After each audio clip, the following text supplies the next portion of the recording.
In 2 Kings chapter 10, Jehu continues his mission to eradicate the descendants of Ahab and turns his attention to the city of Samaria, where Ahab's 70 sons reside.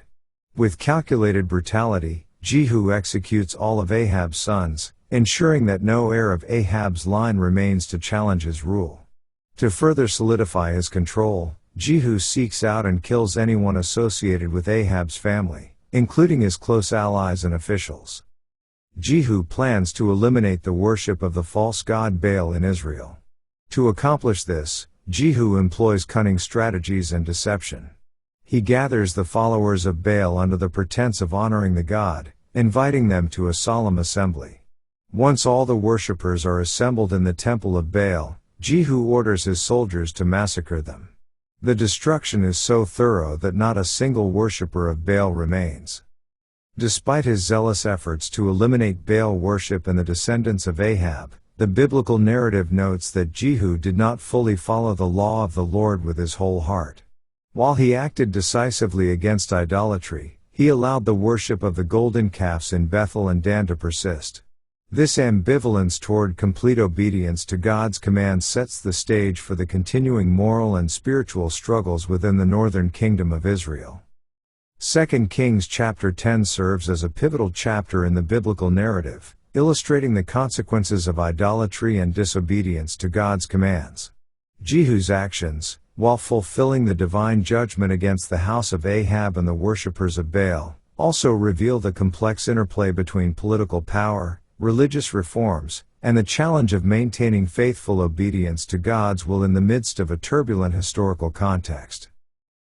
Let's now read 2 Kings chapter 10. And Ahab had 70 sons in Samaria. And Jehu wrote letters, and sent to Samaria, unto the rulers of Jezreel, to the elders, and to them that brought up Ahab's children, saying, Now as soon as this letter cometh to you, seeing your master's sons are with you, and there are with you chariots and horses, a fenced city also, and armor.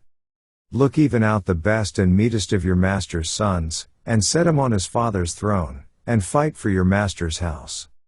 But they were exceedingly afraid, and said, Behold, 2 kings stood not before him, how then shall we stand?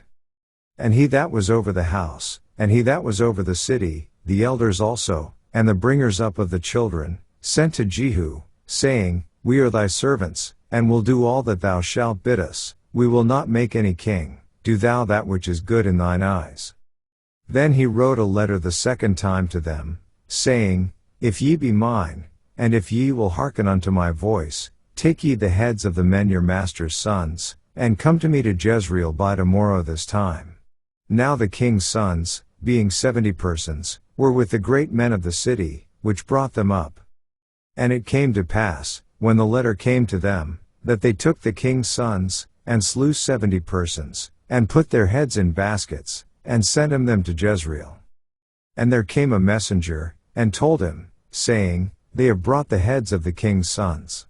And he said, Lay ye them in 2 heaps at the entering in of the gate until the morning. And it came to pass in the morning, that he went out, and stood, and said to all the people, Ye be righteous, behold, I conspired against my master, and slew him, but who slew all these? Know now that there shall fall unto the earth nothing of the word of the Lord, which the Lord spake concerning the house of Ahab, for the Lord hath done that which he spake by his servant Elijah. So Jehu slew all that remained of the house of Ahab in Jezreel, and all his great men, and his kinsfolks, and his priests, until he left him none remaining. And he arose and departed, and came to Samaria. And as he was at the shearing house in the way, Jehu met with the brethren of Ahaziah king of Judah, and said, Who are ye? And they answered, We are the brethren of Ahaziah, and we go down to salute the children of the king and the children of the queen. And he said, Take them alive. And they took them alive, and slew them at the pit of the shearing house, even 42 men, neither left he any of them. And when he was departed thence, he lighted on Jehonadab the son of Rechab coming to meet him. And he saluted him, and said to him, Is thine heart right, as my heart is with thy heart?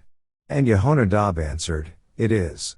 If it be, give me thine hand. And he gave him his hand, and he took him up to him into the chariot. And he said, Come with me, and see my zeal for the Lord. So they made him ride in his chariot. And when he came to Samaria, he slew all that remained unto Ahab in Samaria, till he had destroyed him, according to the saying of the Lord, which he spake to Elijah. And Jehu gathered all the people together, and said unto them, Ahab served Baal a little, but Jehu shall serve him much. Now therefore call unto me all the prophets of Baal, all his servants, and all his priests, let none be wanting, for I have a great sacrifice to do to Baal. Whosoever shall be wanting, he shall not live. But Jehu did it in subtlety, to the intent that he might destroy the worshippers of Baal. And Jehu said, Proclaim a solemn assembly for Baal. And they proclaimed it.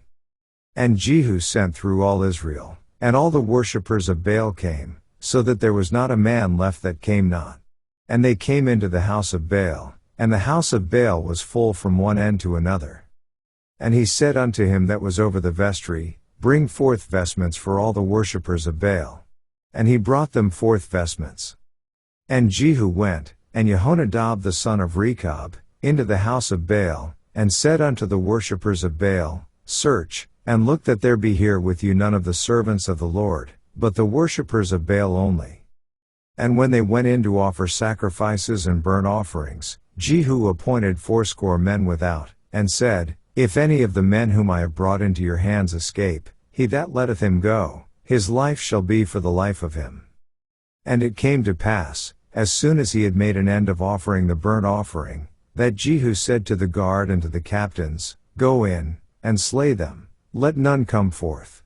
And they smote them with the edge of the sword, and the guard and the captains cast them out, and went to the city of the house of Baal. And they brought forth the images out of the house of Baal, and burned them. And they brake down the image of Baal, and brake down the house of Baal, and made it a draught house unto this day. Thus Jehu destroyed Baal out of Israel. Howbeit from the sins of Jeroboam the son of Nebat, who made Israel to sin, Jehu departed not from after them, to wit, the golden calves that were in Bethel, and that were in Dan. And the Lord said unto Jehu, Because thou hast done well in executing that which is right in mine eyes, and hast done unto the house of Ahab according to all that was in mine heart, thy children of the 4th generation shall sit on the throne of Israel.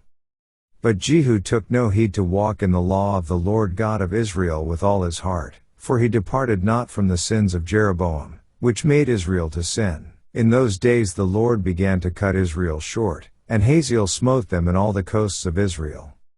From Jordan eastward, all the land of Gilead, the Gadites, and the Reubenites, and the Manassites, from Aroer, which is by the river Arnon, even Gilead and Bashan.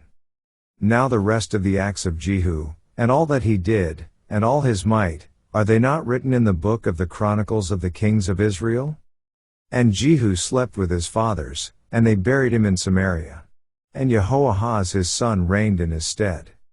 And the time that Jehu reigned over Israel in Samaria was 28 years. This ends our reading of 2 Kings chapter 10.